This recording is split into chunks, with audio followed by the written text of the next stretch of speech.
รู้นิติอย่างแจ่มแจ้งจึงนับว่าเป็นนักปราชญ์ผู้มีปัญญาเป็นผู้ยิ่งใหญ่แล้วก็เป็นพหูสูตรชาวโลกพากันสรรเสริญนิติธรรมว่ามีคุณค่าสูงสุดเทียบเท่ามารดาบิดาครูอาจารย์และผู้มีพระคุณต่อโลกทั้งหมดยุคที่นักปราชญ์ผู้ปรีชาญาณมีจำนวนน้อยชาวโลกก็พากันยกย่องผู้รู้นิติศาสตร์รู้ธรรมเนียมข้อปฏิบัติที่เป็นแบบแผนของชาวโลกว่าเป็นนักปราชญ์เป็นบัณฑิตเป็นผู้มีปัญญาเป็นผู้มีประสบการณ์เป็นผู้มีวิสัยทัศน์กว้างไกลควรได้รับการยกย่องและก็การยอมรับให้เป็นผู้นำให้เป็นครูผู้สอนชาวโลกไม่ว่าผู้นั้นจะเป็นบุรุษหรือสตรีก็ตามผู้เกียจคร้านจะมีวิชาความรู้แต่ที่ไหนผู้ไม่มีวิชาความรู้จะมีทรัพย์แต่ที่ไหนผู้ไม่มีทรัพย์จะมีกัลยาณมิตรแต่ที่ไหนผู้ไม่มีกัลยาณมิตรจะไม่มีความสุขแต่ไหนผู้ไม่มีความสุขจะมีบุญแต่ไหนผู้ไม่มีบุญจะประเสริฐได้อย่างไรผู้ไม่เกียจคร้านมีใจฝักใฝ่ขยันหมั่นเพียรเรียนศิลปวิทยาจึงจะมีความรู้ติดตัวสามารถใช้ความรู้ที่ได้เล่าเรียนมาประกอบเป็นสัมมาอาชีพแสวงหาทรัพย์เพื่อเลี้ยงตัวเลี้ยงครอบครัวเก็บหอมรอมริบไว้ใช้จ่ายยามจำเป็นผู้มีทรัพย์สินไม่ทำให้ตนและครอบครัวเดือดร้อนจึงจะมีผู้มาคบหาสมาคมด้วยเมื่อมีกัลยาณมิตรไปมาหาสู่ก็จะแนะนำประโยชน์ให้สามารถประคองตนถูกต้องตามทำนองครองธรรมก็จะมีความสุขทั้งในภพนี้และภพหน้าเป็นผู้มีความสุขมีความเอิบอิ่มใจผู้มีบุญในโลกนี้นับว่ามีชีวิตเป็นแก่นสารและก็ประเสริฐที่สุดทรัพย์เสมอด้วยวิชาความรู้ไม่มีวิชาความรู้โจรขโมยไปไม่ได้วิชาความรู้เป็นกัลยาณมิตรในโลกนี้และนำความสุขมาให้ในโลกหน้าทรัพย์สินภายนอกมีมากมายหลายประการก็ถือว่ามีค่าที่สุดก็คือรัตนะ7ประการมีเพชรทองเงินมุกดามณีไพฑูรย์ประพานเพชรดีมณีแดงเขียวใสแดงแสงมรกตเหลืองใสสดบุษราคำแดงแก่กล่ำโกเมนเอกสีหมอกเมฆนิลการมุกดาหารหมอกมัวแดงสลัวเพทายสังวาลสายไพฑูรย์ก็จะมีมากปานใดจะมีประโยชน์มากปานใดก็ตามยังไม่เทียบเท่าทรัพย์ภายในคือวิชาความรู้เพราะทรัพย์สินภายนอกอาจเสื่อมเพราะใช้จ่ายฟุ่มเฟือยไม่รู้จักประมาณอาจถูกพวกมิจฉาชีพหลอกลวงได้หรืออาจถูกโจรปล้นลักขโมยเอาไปเมื่อตายไปแล้วก็ไม่สามารถนำติดตัวไปสู่ปรโลกเบื้องหน้าได้ส่วนทรัพย์ภายใน7ประการมีศรัทธามีศีลมีหิริความละอายบาปโอตตัปปะความเกรงกลัวบาปพหุสัจจะเป็นผู้ฟังมากจาคะการบริจาคทานปัญญามีความรู้ความเข้าใจในเหตุและผลเป็นทรัพย์ที่ติดอยู่ภายในจิตใจเราจะไปแห่งหนใดก็ติดตัวไปด้วยเสมอ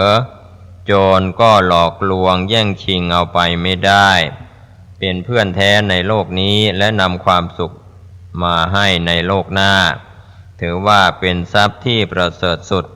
บัณฑิตจึงเรียกทรัพย์ภายในนี้ว่าอริยทรัพย์ทรัพย์อันประเสริฐก็ไม่ควรดูแคลนปัญญาที่ได้เรียนรู้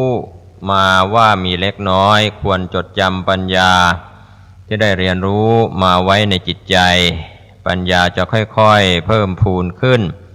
จนเต็มเปี่ยมเหมือนจอมปลวกและหยดน้ำผู้ศึกษาศิลปศาสตร์แขนงต่างๆยังไม่จบครบหลักสูตรรู้ไม่ลึกรู้ไม่จริงแต่สำคัญผิดคิดว่าได้เรียนจบครบถ้วนแล้วก็ไม่ค้นคว้าหาความรู้เพิ่มเติม มื่อนำความรู้ที่ได้เรียนแล้วมาทดลองปฏิบัติตามดูก็ไม่ประสบผลสำเร็จตามที่หวังจึงดูถูกความรู้ของตนว่าน้อยเกินไปส่วนผู้ศึกษาศิลปวิทยาแขนงใดแล้วก็ศึกษาให้จบครบหลักสูตรหมั่นค้นคว้าหาความรู้เพิ่มเติมจากตำราบ้างจากผู้ทรงความรู้เฉพาะด้านบ้างก็จะได้เพิ่มพูนความรู้ให้ค่อยๆแตกฉานให้รู้ลึกรู้จริงแม้จะใช้เวลานานก็ตามเหมือนน้ำทีละหยดเมื่อหยดอยู่เนืองๆก็ยังภาชนะหรือมหาสมุทรให้เต็มได้เหมือนปลวกที่ค่อยๆพากันคาบดินมาก่อรังขึ้นทีละน้อยก็จะได้ที่อยู่อาศัยสำหรับหลบภัยแล้วก็อยู่อย่างผาสุกจนเป็นสัญลักษณ์แห่งความขยันหมั่นเพียรให้ชาวโลกได้ปฏิบัติตามจวบจนปัจจุบันนี้นี่ก็เป็นความภาคเพียรของปลวกสร้างจอมปลวกก็ไม่ควรดูหมิ่นวิชาความรู้ว่าน้อยวิชาความรู้แม้จะน้อยหากรู้จริงแม้เพียงอย่างเดียวก็ย่อมก่อเกิดประโยชน์สามารถใช้เลี้ยงชีพได้ชาวโลกจำนวนมากเข้าใจว่ามีความรู้หลายอย่างจึงจะสามารถเลี้ยงชีพได้ก็พากันแสวงหาสถานศึกษาที่ให้ความรู้แขนงต่างๆบางคนเรียนจบวิชาหลายแขนงได้ปริญญาบัตรหลายใบยิ่งเรียนจบจากหลายสถาบันทั้งในและก็ต่างประเทศก็ยิ่งมีความรู้สึกว่ามีเกียรติมีศักดิ์ศรีแต่ก็ยังรู้สึกว่าตนมีความรู้ไม่พอแสวงหาที่เรียนอยู่เรื่อยไปก็จะดูถูกความรู้ที่น้อยดูถูกผู้มีความรู้น้อยหลายคนที่เรียนจบสูงๆไม่สามารถจะใช้ความรู้นั้นประกอบสัมมาอาชีพได้ส่วนผู้ศึกษาจบจากสถาบันการศึกษาแห่งเดียวผู้ไม่ได้ศึกษาจากสถานศึกษาแต่ได้เรียนรู้จากแหล่งธรรมชาติได้เรียนรู้จากภูมิปัญญาท้องถิ่นได้เรียนรู้จากประสบการณ์ของตนก็จะสามารถใช้ความรู้นั้นประกอบสัมมาอาชีพเลี้ยงตนและครอบครัวได้อย่างมีความสุขบัณฑิตท่านจึงได้ให้คำแนะนำว่าแม้จะรู้อย่างเดียวขอให้รู้จริงเถิดแล้วก็จะไม่อับจนอันนี้ก็เป็นข้อคิดของบัณฑิตที่เตือนกันไว้แก้วมณีไม่ได้มีทุกภูผาคดมุกดาก็คือก้อนหินชนิดหนึ่งที่มีอยู่ในสัตว์หรือต้นไม้ใหญ่ถือกันว่าเป็นของขลังก็มิได้มีทุกตัวช้างแก่นจันทร์ก็มิได้มีทุกป่าไม้บัณฑิตก็มิได้มีในทุกสถานถ้าพูดถึงเรื่องของแก้วมณีคดมุกดาแก่นจันทร์และบัณฑิตสี่อย่างนี้เป็นสิ่งที่ทรงคุณค่าแม้จะปรากฏอยู่ในโลกแต่ก็หาได้ยากยิ่งภูเขามีอยู่หลายดอยหลายเทือกแก้วมณีก็มีแหล่งเกิดอยู่ตามเทือกเขาแก้วมณีเป็นของหายากอยู่แล้วแต่ภูเขาที่เป็นแหล่งเกิดของแก้วมณีนั้นหายากยิ่งกว่านั้นสัตว์เจ้าป่าและก็ต้นไม้ใหญ่ในป่าแม้จะมีมากหินคดมุกดาแม้จะเกิดในสัตว์และต้นไม้เหล่านั้นก็มีในสัตว์บางตัวหรือมีในต้นไม้ใหญ่บางต้นเท่านั้นป่าไม้ที่เป็นแหล่งอุดมสมบูรณ์ทางธรรมชาติมีอยู่หลายแห่งไม้จันแดงก็พอหาได้จากป่าไม้นั้นแต่ไม้จันแดงที่จะมีแก่นก็หาได้ยากยิ่งเช่นเดียวกันบัณฑิตนับว่าหาได้ยากยิ่งกว่าของสามอย่างข้างต้นเพราะว่าบัณฑิตนั้นไม่ได้มีอยู่ตามสถานที่ทั่วไปหากท่านผู้ฟังได้รับทราบว่ามีนักปราชญ์ผู้เพียรพร้อมด้วยวิชาความรู้อยู่ในที่ใดผู้แสวงหาความรู้ควรไปสู่ที่นั้นด้วยความภาคเพียรอุตสาหะอย่างแรงกล้านักปราชญ์บัณฑิตในที่นี้ก็หมายถึงผู้มีคุณสมบัติ3ประการมี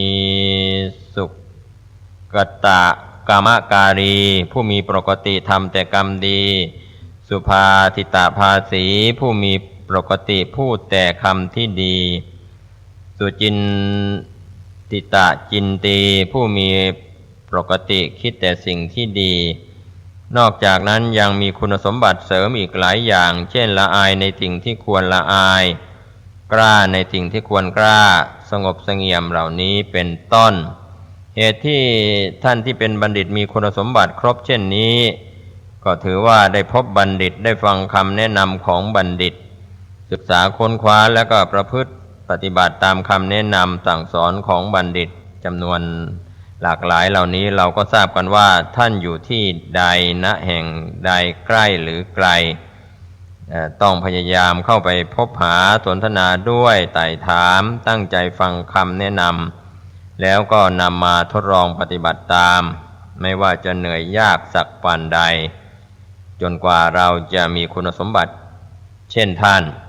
ก็คือทำดีพูดดีแล้วก็คิดดีนับว่าประสบผลสำเร็จตามประสงค์แล้วพร้อมที่จะถ่ายทอดคำแนะนำสั่งสอนนั้นกับอนุชนรุ่นหลังสืบต่อไปในการเรียนศิลปวิทยาการแสวงหาทรัพย์การขึ้นภูเขาขึ้นดอยการเสพกามคุณและก็ความโกรธทั้ง5อย่างนี้ควรให้เป็นไปทีละน้อยคนสมัยนี้ชอบทำอะไรอย่างรีบเร่งศึกษาหาความรู้ก็ใช้วิธีเร่งรัดเรียนให้จบหลักสูตรเพื่อสอบให้ได้ปริญญาบัตรแสวงหาทรัพย์ก็ใช้วิธีที่ให้ได้ผลกำไรเร็วๆมากๆไม่คำนึงว่าจะสุจริตหรือทุจริตจะดีหรือจะชั่วผิดหรือถูกกฎหมายขึ้นภูเขาก็ใช้ยานพาหนะช่วยเร่งความเร็วจึงละเลยรายละเอียดของธรรมชาติที่ให้คุณประโยชน์การเสพกามคุณก็ทำอย่างเร่งรีบไม่ประณีตละเอียดอ่อนเวลาโกรธก็ไม่รู้จักอดกลั้นเผลอสติทำอะไรลงไปจนกลายเป็นความสูญเสียทั้งชีวิตและก็ทรัพย์สินส่วนบัณฑิตนั้นท่านจะทำอะไรช้าๆค่อยเป็นค่อยไปแสวงหาศิลปวิทยาก็ค่อยๆศึกษาไปตามลำดับแล้วก็ต่อเนื่องเก็บรายละเอียดให้ครบถ้วนไม่มองข้ามเกร็ดความรู้แม้เล็กน้อยจะลงทุนก็ไม่หวังผลกำไรมากแต่ให้มันคงในส่วนที่จะทำให้มีความมันแล้วก็สร้างความแข็งแรงมั่นคงพอควรจะขึ้นภูเขาก็ค่อยปีนขึ้นไปด้วยกำลังความสามารถของตัวเองใช้ธรรมชาติบำบัดความเมื่อยล้าประพฤติธรรมเพื่อกำจัดราคะเจริญเมตตาเพื่อระงับความโกรธศิลปศาสตร์มี18แขนงสูติเวททั้ง3ที่เป็นความรู้หลักสมมุติเวทางคัสศาสตร์ที่เป็นความรู้รอบตัวมีฉันทศาสตร์ไวยากรณ์นิรุตโชยติกัลปะแล้วก็คู่มืออีก3อย่างก็มีพิธีบวงสรวงบอกเลิกปลูกเรือนธรรมเนียมประเพณีต่างๆสังขยาความรู้เกี่ยวกับการเกิดขึ้นการตั้งอยู่การดับไปของโลกโมกขะคือนิพพานโยคะนักปฏิบัติเกี่ยวกับวิญญาณเพื่อให้เข้าถึงความดับสนิทแห่งพระนิพพานนีติความรู้หลักศีลธรรมจรรยาและก็กฎหมายวิเศษกะความรู้เกี่ยวกับเหตุผล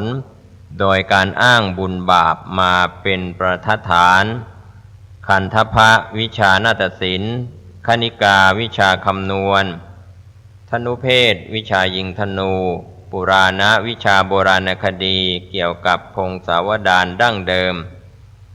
ติกิจฉะวิชาแพทยศาสตร์เกี่ยวกับการรักษาพยาบาลคนไข้อิติหาสประวัติศาสตร์หรือตำนานโชติวิชาดาราศาสตร์การพยากรณ์ตามการโคจรของดวงดาวแรงดึงดูดของดวงดาวฤดูวันเดือนปีมายาวิชาแสดงอุบายเอาชนะข้าศึกเช่นตำราพิชัยสงครามฉันทะวิชาฉันทศาสตร์รู้หลักครุละหุโครงฉันกาบกรอนเหล่านี้เป็นต้นเกตรู้นิมิต ลางร้ายดีของเมฆหมอกควันอันเป็นพิธีกรรมเกี่ยวกับตำราพิชัยสงครามมันตะรู้เวทมนต์คาถาเลขยันต์สัทธารู้เสียงสัตว์ที่บอกลางร้ายลางดีรู้คัมภีร์ศรัทธาวิเศษบัณฑิตไม่ถูกถามจะไม่กล่าวเหมือนกรองไม่ตีย่อมไม่ดังเมื่อถูกถาม